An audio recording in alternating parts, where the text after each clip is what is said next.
I'm Steve Balch, the director of the Texas Tech Institute for the Study of Western Civilization. And this year we're resuming our Institute Encounters, which are the interviews that we do with a very distinguished guests who come to lecture under the auspices of the Institute, come to lecture here at Texas Tech.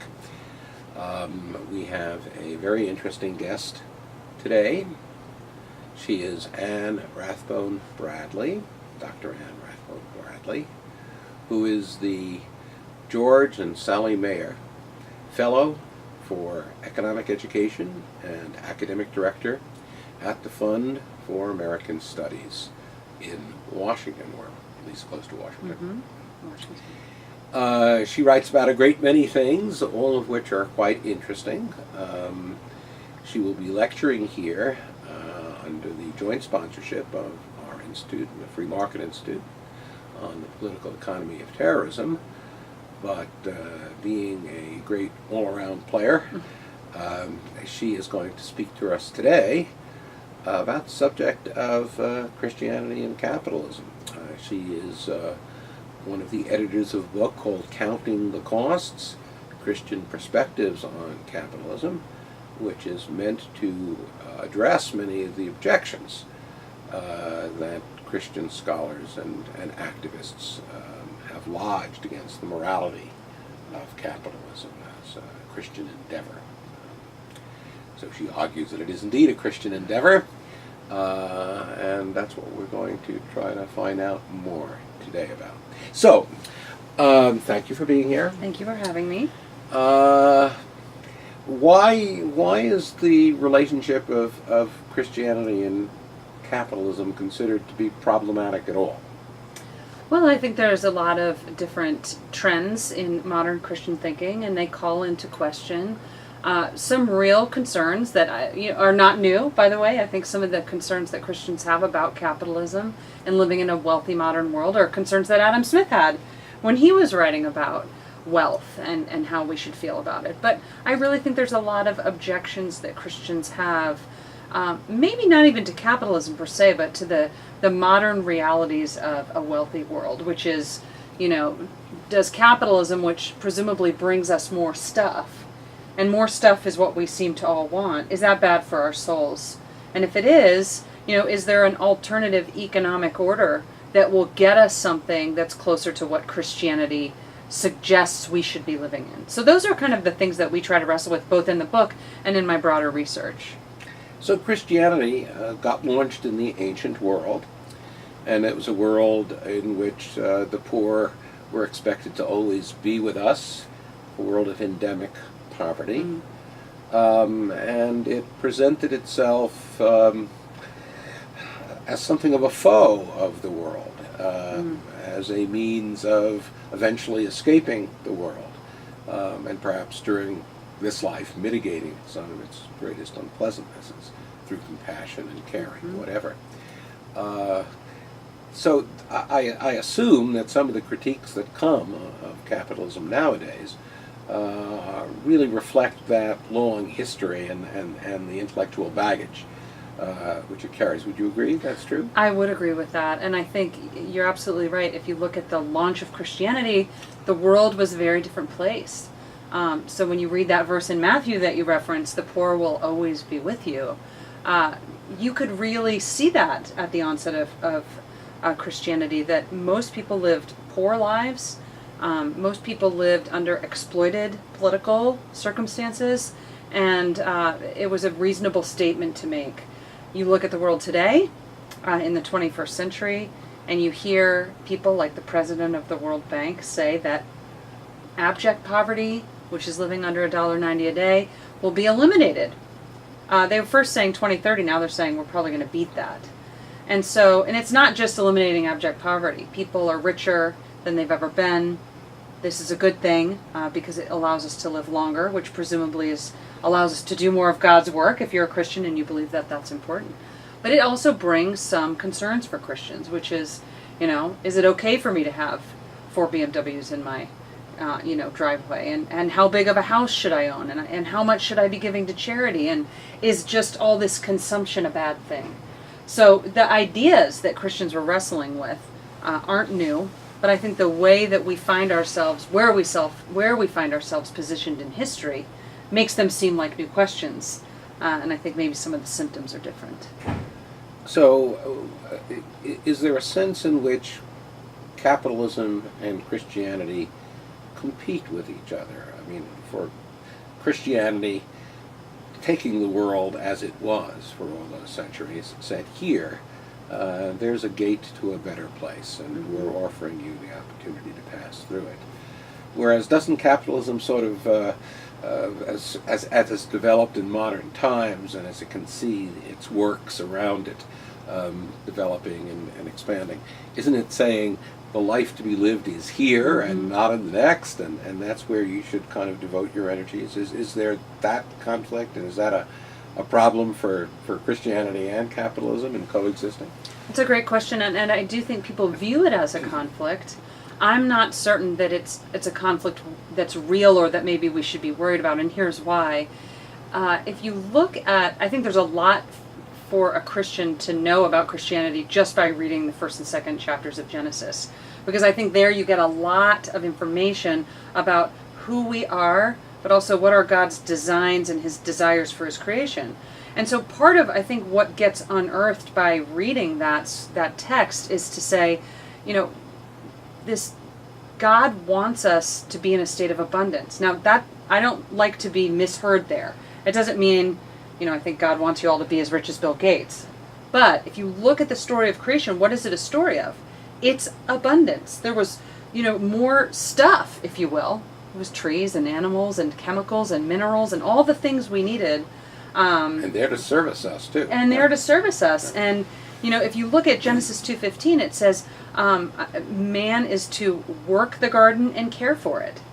And so if you take that narrative, which starts in Genesis but is consistent throughout Scripture, what you see is that we're here as sub-creators. We can't create something out of nothing, but we can, and we're commanded to create something out of something. And so the question one might ask is, well, what for? If it's all going to burn up, right?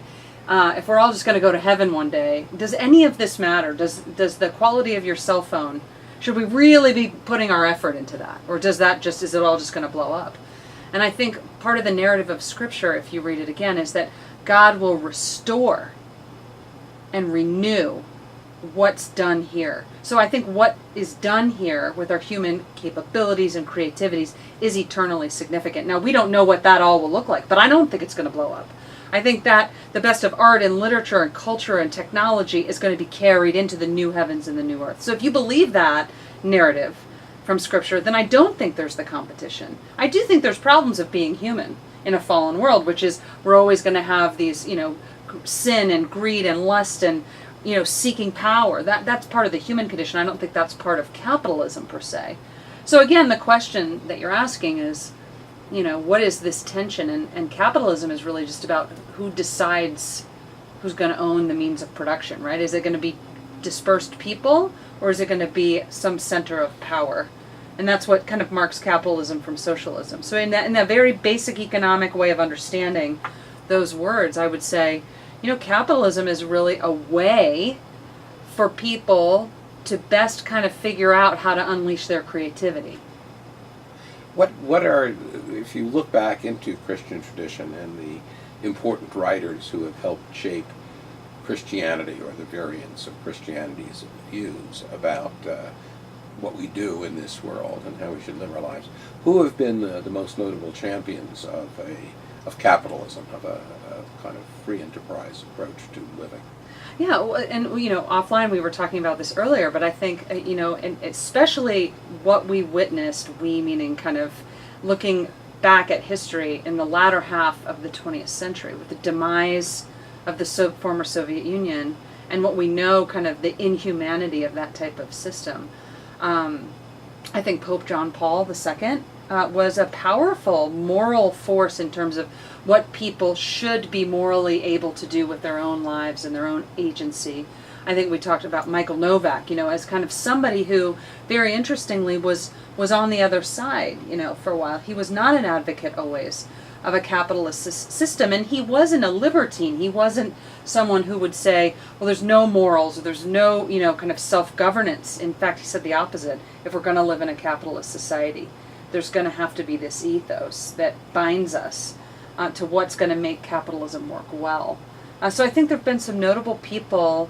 I think of Father Sirico even today, who's head of the Activist. Does it go very far back, though?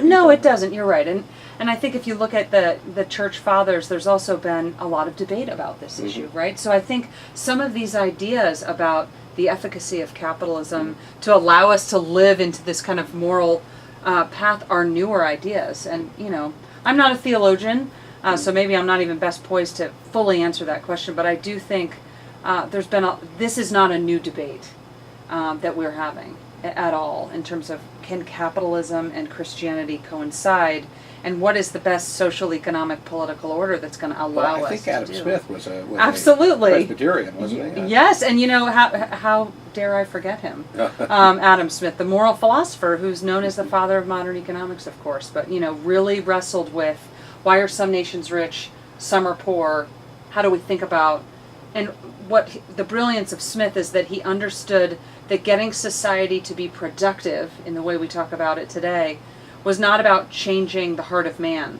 right? We can't have Mother Teresa's running every firm or every church. There's just not enough of them. But it's actually taking man as they are, man and woman as they are, who love themselves first, but finding a set of institutions that turns that self-love into what he called, serving the common good. So, yeah. So is that view on the same set of legs, as sturdy as the social gospel view is nowadays? I guess they compete with each other. They compete with each other a great deal, and I when you say sturdy, excuse me, I'm not sure if the question is, do the same number of people believe it? Does it have the force of opinion behind it?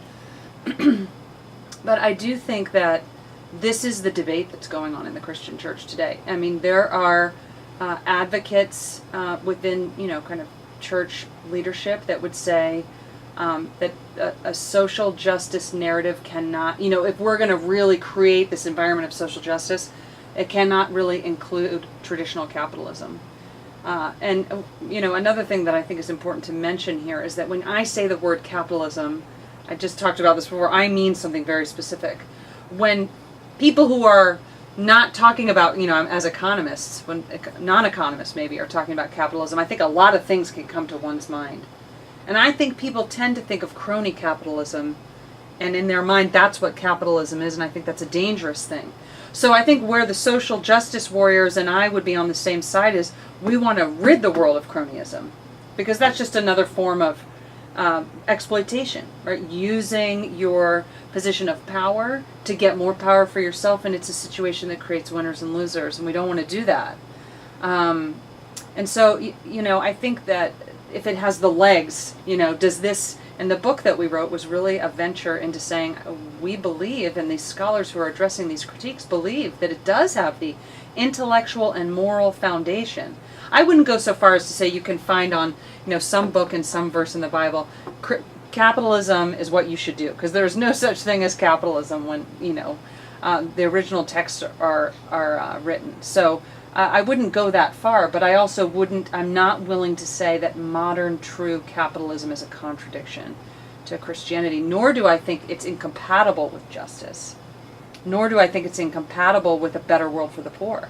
I mean, if you look at the numbers, they are astounding over the past 250 years. In 1820, which is really in real terms not that long ago, 94% of the population lived in abject poverty. Today it's, under 10%. Is that worldwide? Or worldwide. So if we, kind of every country, if we include that together in our measurement. So it's profound what's happened. And at the same time, the population has been growing. So the Malthusian apocalypse that people were worried about really never came to be, and the reason is because the world has gotten more productive. And if you're getting more productive, faster, then you can attain more wealth. One might think that it's almost that where you have a real, vibrant, healthy Christianity that's kind of true to itself and what it's traditionally believed, there, in a way, you have less conflict between the Christian message and the message of freedom, because they're offering different things. Even in this world, they're offering different things. Christianity is offering, of course, the prospect of an afterlife, but it's also offering a kind of virtuous life in this world, which is something that you can pursue, being virtuous in almost any walk of life. On the other hand, if you have a Christianity that has lost its faith, then it really doesn't have many ways to turn except social justice as a kind of ersatz form of redemption. If that's true, do you think it's the case, in fact, that when you find more devout traditional Christians, whether they be evangelicals or Catholics or whatever, whose heart and soul is really still in the religious vision, that they're more open to considering the merits of capitalism, or at least less predisposed to see capitalism as some kind of object they should be crusading against? I think that's a fair assertion, and this is why. I think if you're a devout Christian, then where you start for your foundation is the Scripture. And if you believe that the Scripture is true and inerrant and non-contradictory, then I think you get a lot of revelation in the Scripture about who you are, what you're supposed to do, and really what you're not supposed to do. And I think that self-governance that's voluntarily adopted because you're living in that text is transformational. For you first, but for your family, for the church, for the community. And so I this is why I don't think this kind of real notions of justice have to be contrary to a system of free markets and free enterprise and human creativity. One of the things I teach a lot in the classroom, and one of the things that I always say that I think when we think about this statement, it makes sense, but we don't always ponder it, is that to be generous materially, we have to have leftover. We have to have a residual. So Bill and Melinda Gates are just heralded for their philanthropic work, which is great. And it's wonderful that they have so much residual, so much leftover, that they can do these things that are near and dear to their hearts. But what The Economist has to say about that is that they had to be hugely materially profitable with their business. And what does that mean in a market setting? It means they figured out something that people wanted and needed, but hadn't really existed in that way, shape, or form before. And so they put their money where their ideas were, they made investments, they took risks, and they made something happen. And that alone has made people profoundly rich. So it's that process of the market exchange, this is what Adam Smith was talking about, that allows us to do a lot of service to the community, aside from just the goods and the services we get, right? Because now we have leftovers that we can share, that we can be generous with. And I think, so to me, a profitable economy means a lot more material generosity. Now I'm not talking about, different types of generosity, but just being able to give more and help others and extend generously to your community is enabled and empowered by material well-being. Is there a relationship between operating in a capitalist economy as opposed to, say, a statist economy and ethical improvement? Is there a connection there? I think if you look at the things that we can measure, there is. I think you see that in societies that have kind of these types of like the rule of law, the respect for property rights, again, all of those things I would say, why are they important for the Christian? Because they come out of Scripture. When you have these things, then you have less theft, less violence. All these types of things that we're worried about in societies tend to be on the decline. Now, it's not perfect because capitalism is made of people, and people are fallen and sinful, and they make a lot of mistakes. And so I think that's the beauty of this conversation, is that capitalism isn't some sort of silver bullet that fixes all of our problems. Rather, it's a set of institutions that allow the people, given their failings, to do the best they can. And so what comes out of that ethically, again, I think it's a society where We're not looking for opportunities to plunder each other. We're looking for opportunities to serve one another. What's most important about that is that to have a society function like this, not everybody has to be a Christian. I think it's the values that come out of Christianity. I would make the claim that those need to be held by a certain critical mass of the population. For example, respect for property. That's an important value, that if enough people believe it, then you have this conversion, right, of what people seek and what they invest their time in. I'm not going to spend my time robbing houses on my street. I'm going to go to work, and I'm going to try to use my skills to, improve my own lot in life. But in doing that, I'm also improving the lot of others. So you don't think that there's any particular reason for capitalists to feel guilty in a Christian context? Yes, I think we do away with guilt, and we'll all be better off, and we'll all sleep better at night. Yeah, I think that there's no reason for the Christian who feels on the side of capitalism to feel guilt. Quite the opposite. I think capitalism and the spread of it is empowering the world. It's what is allowing us to stamp out material poverty and increase our longevity. So the politician says, I am serving the Yes. public. I'm doing good for my fellow citizens. The businessman says, if he's candid, he will say, I'm out to make a profit, presumably for himself and his business. Well, what the politician says sounds a lot nobler than what the businessman says. Is that a problem? I think it's a problem that it sounds nobler and we believe that it's nobler. That is, to me, the problem.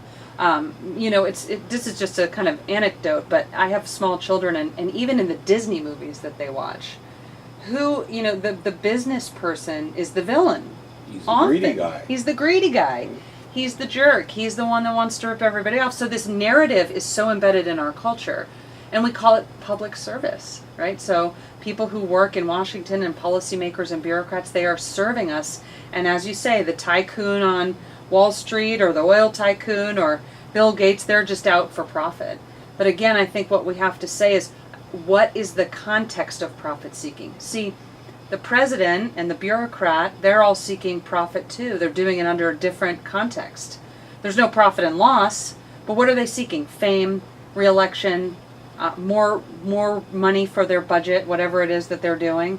That's what they're seeking. What is the businessman doing? They want more dollars in their Bank of America account at the end of the month, or more money for their business, or more money for their family. Congressman can retire, become a lobbyist, and pull in the and do chips. quite well for Right. themselves. That's right. And they often do. And they often do. But it's kind of odd, when you see the kind of harm that politics gone wrong can do.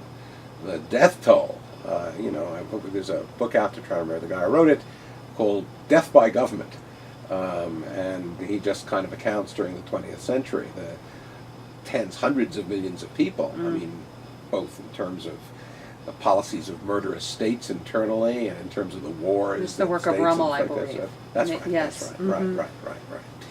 So you would think for all of that, it would be rather difficult for politicians, and I'm not assuming that they're all kind of badly motivated people, but you would think that as a profession, it'd be rather difficult for politicians to carry off this imposture of being noble and other regarding.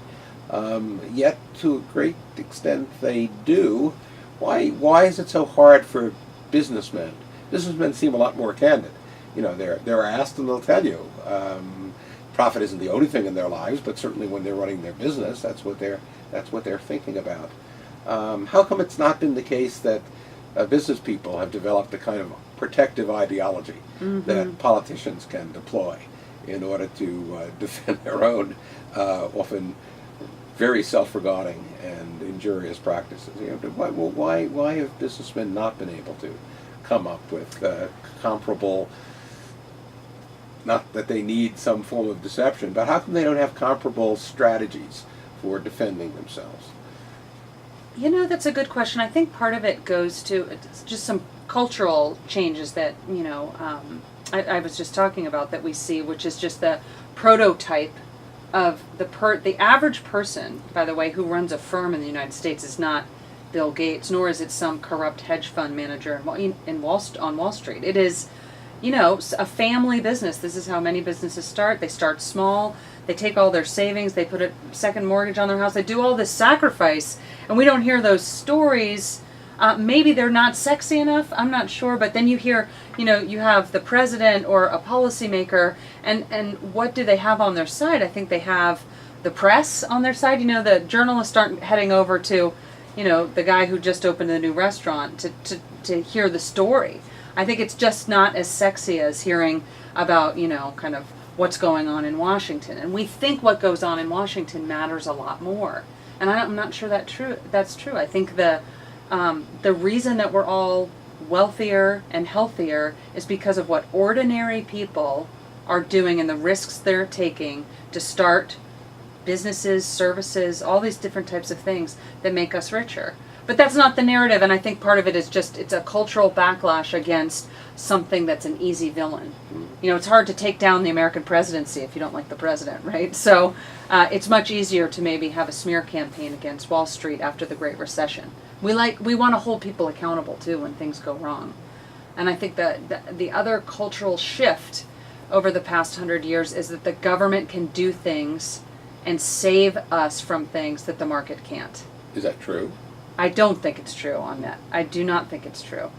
I think that the biggest advancements in our well-being have been brought to us by our fellow human beings in business, through entrepreneurship. I don't think that they, en masse have been brought to us by the state.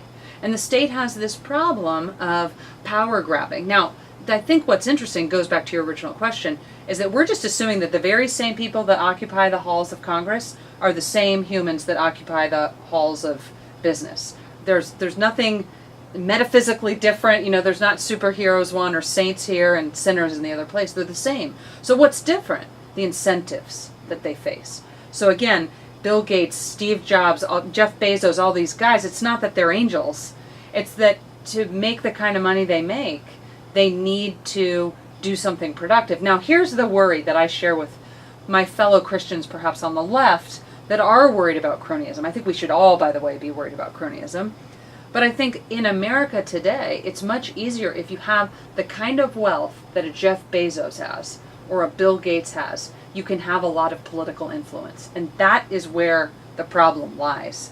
Because it's, you get successful, and then what do you want to do? You kind of want to take it easy and just ensure your success. And how best do you do that? Well, you can manipulate the rules, you can lobby, you can make, all these different things that allow you over a little mom and pop shop that can't afford to hire a big lobbyist, right? So I think that's an issue of justice that is a problem. But to me, as I see it as an economist, I don't think this is a problem with markets. I actually think it's politics that's distorting markets. And so the question again, and this goes back to the founders, they were worried about this stuff. How do you keep that firm line between state activity and private market activity? It's a very hard thing to do, of course. So you're involved in economic education. You're not sort of writing books all the time. Correct. You're talking to students in Yes. the classroom. And what sort of courses do you offer at the fund? So I teach, course I've taught a lot over the past few years is international economic policy. Because a lot of the students that come to my particular program are really interested in international That has politics. sort of developmental economics, is that Yes, part of it? so we talk a lot about trade policy, and we talk a lot about development. And I think this is a big concern for young students today, who want to change the world. They're worried about the poor of the world, and as they should be. Now, the students who come and take courses through the Fund for American Studies are probably to some degree already pre-selected and have an interest, don't see capitalism as just a big boogeyman, see it as something kind of worth looking at and wealth productive and all that. But what kinds of misconceptions do you encounter among your students? There still must be some, I think. I have to say, what I love about the Fund for American Studies is that we view ourselves, our organization, as a way to take motivated students who want to change the world, who want to spend time in Washington, regardless of their political affiliation, and bring them to Washington to have that internship experience. How do you recruit them? So we recruit them through professors, that we know at different universities, and we go to different types of student events, so we do that type of thing. But the beauty of it is, You do get some students in the classroom who are predisposed to think that markets work well, we should help them. But you get a lot of people who question markets, who question whether capitalism is really the right answer. So they're bathed So it's in the climate that we at their have, home and- universities, right. sure. So where is, when you unpack their beliefs, where do you find the sort of the sources of thinking gone awry? What sort of assumptions have they imbibed? I think some of the biggest assumptions that tend to pervade, regardless of the policy issue, is that markets are very easily corruptible, and the only solution to that is government. And why do they think it's corruptible? Simply because it's a lot of selfish people? A lot of selfish people, and it's kind of the statement you made before. They care about making money for their business. Mm-hmm. They don't care about anything else. And so what we talk about, and it really the first couple weeks are building the economic basics. So I always say this is the foundation of the house we're going to live in. So you can't talk about immigration policy or trade policy unless you understand the basics of some of these principal concepts in economics. And I think when you start that way, the first thing I say on the first day of class, by the way, is we all have a political hat that we wear. I'm a Democrat, I'm a Republican, I'm a progressive, I'm a Marxist, I'm whatever it is. We wear it, and we identify with that in the United States very early. Tends to be what our family and friends believe. That's okay. That's just normal. And I say, I just want you to take that off. I have no political agenda for you at all. And so if you're a Democrat, if you came in a Democrat and you leave a Democrat, that's okay. Because I'm going to judge you based on whether you understand how to think like an economist. And so I just say, let's put our econ hat on. And what that allows the students to do, I think, and it's very refreshing from them. They don't have to just say, well, this is what I think is right because it's the Democrat or the Republican position. This is how an economist looks at, whether NAFTA is a good thing or whether we should rethink, the policy in Afghanistan. It doesn't matter, but they don't have to toe the party line. They're free to use that economic framework to analyze the situation. And I think they find it really liberating. And they know, I try to make it very clear, that it's ultimately their choice. They have to say, does economics, as she's trying to teach it to me, allow me to better understand these issues and provide me a framework for analysis? And I think they come out and they appreciate that. So, I always say too, we've all had these fights. You stay up late one night with your roommate, or you go to the bar and you have a beer and you fiercely debate your point of view. How many times has the person on the other side of that debate said, you're right, I've been wrong all this time, I'm changing my affiliations, thank you so much for it. No, that never happens, right? We just walk away more kind of worked up.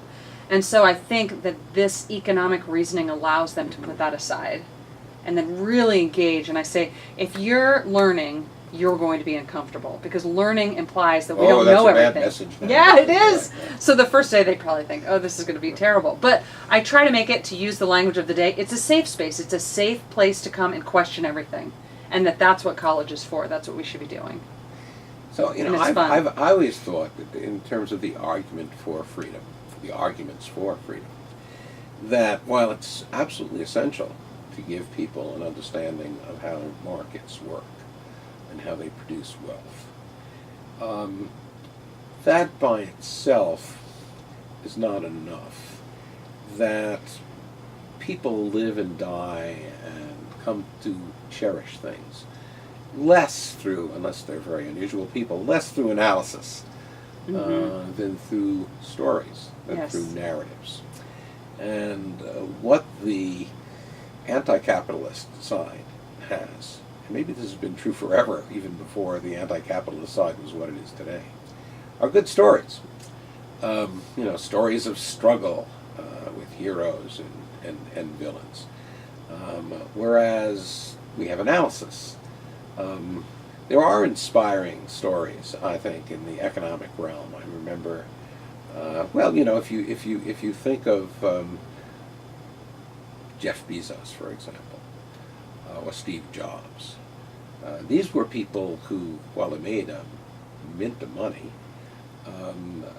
really had a vision. There was something they wanted to bring to the world. And they were successful in doing it. There was a kind of high-minded dimension to it. I remember reading David Landis's Prometheus Unbound a very long time ago, and he's talking about oh, I don't know, it was a French automobile manufacturer, and his kind of struggle to keep the firm going, even though that there were difficulties with kind of getting certain parts or getting credit, I think. And it really, he re-dramatized it beautifully. Is that part of, the economic education that you do in Fund for American Studies? Tell those great stories about, Andrew Carnegie had a great story. You can think of a lot of people, a lot of the giants in the past who, while not perfect people, nor the politicians, had great stories. Is that part of the kind of education that I think it's most of what I do in the classroom, Mm-hmm. and some of the core faculty members that we have that are also positioned at George Mason University that work at the Fund for American Studies are great storytellers. And I really think this, you're hitting the nail on the head. The anti-capitalism crowd says a lot of things and offers solutions that sound good on paper. And they're emotional, they sound empathetic, and they're compelling. We love stories, and nobody cares about GDP growth the last quarter. Nobody loses sleep over this. No one cares. Economists barely care, right, when we analyze it, but what do people care about? Am I going to be able to get a job? What city should I move to? What major should I choose? This is the stuff of our lives.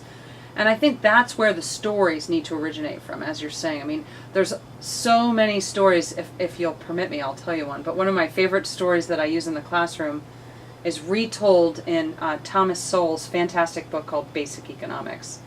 And he tells the story of Boris Yeltsin, who was the famous president of Russia after the fall of the Soviet Union and the failure of Gorbachev. He comes on a diplomatic visit to then President, he sees President George Bush, and he's in Houston, Texas. And he's at the Johnson Space Center. And this is, what the stuff of diplomatic trips, right? And he says, this is all wonderful, but I would like to go to a grocery store. And so I can only imagine the kind of security brouhaha that ensued when he wanted to make this unscheduled stop to a grocery store. But they made it happen, and he went to Randall's grocery store, which is a chain, I guess, in Texas, but it's in particular to Houston. And he was overwhelmed by this ordinary American experience that no ordinary Russian had ever experienced. He wrote about it in his autobiography. And he walked around the store and he interviewed the manager and said, do you have to have a special education to manage a grocery store? Because to him, to the Russian experience was, if we get the smartest people that really know how to run all the numbers, we can fill grocery stores with food. The message of central planning in Russia wasn't starvation in the gulag. It was of, we're going to get to utopia, right? So Yeltsin said, which chills me every time I say it out loud, if the Russian people knew of this, surely they'd revolt. And I tell my students that on the first day of that story. And I say, what we're going to talk about, whether it's trade policy or NAFTA or stuff you don't think you care about, it boils down to the power of the grocery store and the way that it absolutely enriches us, and we get to take it for granted. And Boris Yeltsin on that day didn't take it for granted because he saw things in a new way.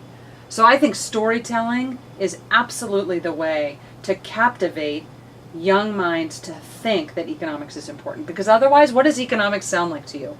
They're going to make me talk about demand curves, and they're going to make me do, run regressions, and I'm going to read econometric data, and I don't care about that, because most people don't care about that. But they do care about having a grocery store with lots of choices. And so my job is to teach them how we get more of that stuff. And I do it through story. I think it's very important.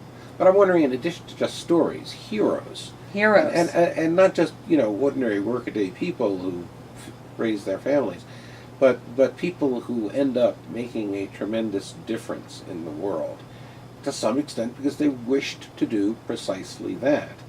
I mentioned Andrew Carnegie. You could think of, Henry Ford, who kind of has the idea that you pay people well, and you'll get a better output. You could find a lot of examples of folks, James Hill, the railroad magnate, who refused money and succeeded nonetheless. Those stories, I think, are needed too. People want to have folks to admire, and they want to, often try to emulate that and feel that whatever they're going to do will lead them in that direction. So is that lacking in the literature of economics? nowadays? I don't think you find a lot of that in the peer-reviewed journals. Horatio but Alger knew about this when he wrote his stories. He had little boys who had those. So, is there a literature, not scholars writing amongst themselves, right? But yes, aimed at students and the public? Is there sufficiency of that kind of thing? I think that there's an increase in this type of, where have all the heroes gone? Who are the heroes? And telling the stories of people. And I think you're right. The thing that I want to pick up on in your comment that I think is most important is there are people who wake up and they have a vision. And they go to great lengths of sacrifice to live out that vision. And most entrepreneurs, especially the big ones, they'll tell you they failed and failed and failed and failed before they succeeded.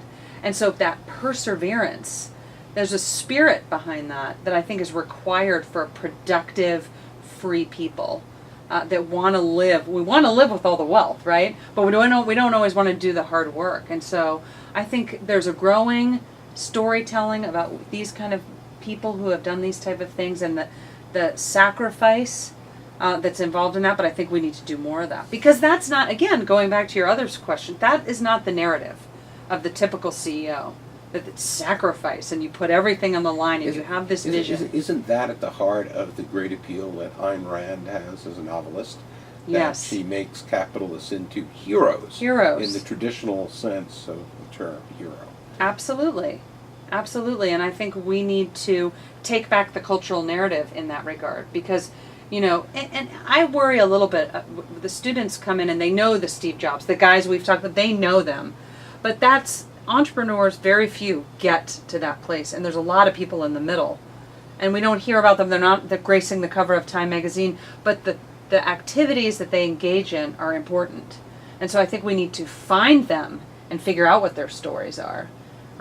So yes, I think this is what it makes Rand very compelling.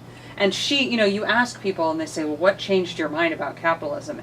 And you'll get a bunch of people telling you, well, I read Atlas Shrugged when I was 20 in college, or when I was 16, and it changed my mind. But I suspect it wasn't so much in most cases that they were sold on her moral theory or her epistemology. They were sold on her romanticism And the story. and the stories that she told. Yes, Yeah. absolutely. And we want those heroes, don't we? We want the Yes. heroes. We want the heroes. And I think if we only look to government for the heroes, we kind of hear the same story over and over again. It's not that government is full of bad people. Government is just full of people. And so again, you have to ask, well, why does business perform so differently than the state? And it's because the constraints and the incentives are different. So it's really notable when you think about it. I mean, we not only have politicians we regard as heroic, and obviously we have military leaders who we regard as heroic, but we also have sports figures who we regard as heroic. We have scientists and doctors who we regard as heroic. Almost every important category has its place for heroes in contemporary culture, except to a very large extent the business realm. Right. And that's very peculiar when you think about it honestly. Mm-hmm. At least. Because there's a lot of heroes and there's a lot of stories to tell. But I think there's so much working against that storyline that's pervasive in the culture. It's interesting to me because we look at, for example, people in Hollywood. They're very wealthy people who don't live like ordinary people. They've made their money in a profit-making enterprise. And, we look at them and we follow them and read about them in magazines. We want to know where they buy their clothes, all this stuff. They're kind of heroes, right? More like gods and goddesses, yeah, actually. Right, Heroes, maybe a step above. But you're right. I mean, what they're doing is a different type of profit-making enterprise than, kind of what a business owner is doing. But we look at one with disdain or kind of natural suspicions, whereas the other we don't. And I think, this is it's not just a United States problem. Do you have, at the Fund for the Republic, or do you know of any programs that are aimed at creative people, that are aimed at influencing folks who are going to become, we'll put journalists aside for a moment, but who are going to become storytellers, Mm-hmm. who are going to write fiction, or be in the entertainment business in other respects. Is that at all a priority for you? I don't know that there's a lot of movement around helping people in the entertainment industry per se, but I know at the fund we do Script writers. I mean, not necessarily big-time stars. Sure, but that I think is where we need kind of to have some more influence. But specifically, you said set journalism aside. The Fund for American Studies has a journalist track. But I think that's important. I think if you're going to report on these things, you need to be able to tell a story, but also economically literate. So you can discuss with some knowledge the things that, you have some background knowledge to the things that you're reporting. So, the hope is, and there's other organizations like the Institute for Humane Studies, which is out of George Mason, and I think they have some kind of ideas about how do we help people who are creative, who want to write, who want to direct. I think we need more movies. I think we need more maybe influence in television. Yes. All of the above, right? Yeah. And you see right to in me. a lot of these kind of market-oriented think tanks, a lot are going to at least using videos as a new medium to get these ideas in front of students. I use them a lot in my own classroom. So I think we're headed in that direction as a movement. I think we need to keep charging forward. So if you talk to some of these folks who should be among the heroes, Jeff Bezos, say, and do you have any opportunity to, or what is their thinking about the system that has made them so wealthy and successful? Well, it's disappointing on net. I would say, I don't want to kind of put everybody into this category, but if you look at what Bill Gates has to say about capitalism, it's not warm and fuzzy. He's guilty. He's guilty. I absolutely think it's a guilty conscience, and that just comes from a very kind of misunderstanding of the way markets work. So if he's been kind of led down this path that he should feel guilty, then he has the luxury of biting the hand that feeds him, right? But he's very wealthy, so I think he has the luxury of doing that. But I think it's very damaging to hear him say some of these things that he says about global capitalism, and it should be constrained, and we should be worried about it. And I think, you'd still be tinkering in your parents' garage, just having these ideas without an ability to live into the vision. If what you're advocating comes true, you're stunting the next Bill Gates, and you're stunting the next Steve Jobs, because they won't be able to do it if we're going to constrain the entrepreneurial process. So I think it's very Are there damaging. notable exceptions there, to your knowledge? Not enough. Mm-hmm. Not enough. When we come across them, we want to interview them and talk. There's just not. And I think it's because the bigger success you become, you get enwrapped into the system, and you start to believe that government is your coworker. Government is your partner, and so government can curtail the excesses of capitalism. So I think you get too inside the system, and you lose track of the different sets You of also become more of a incentives. potential target. You have to Absolutely. play defensive. Absolutely. I mean, think about how many people are advocating a pro-market platform in Hollywood. I mean, there are people who believe it, but they have to be very quiet about it, because I think they'll be condemned. What was the last good pro-capitalist movie you've seen? Oh gosh, I haven't. Isn't that terrible? Oh, I haven't.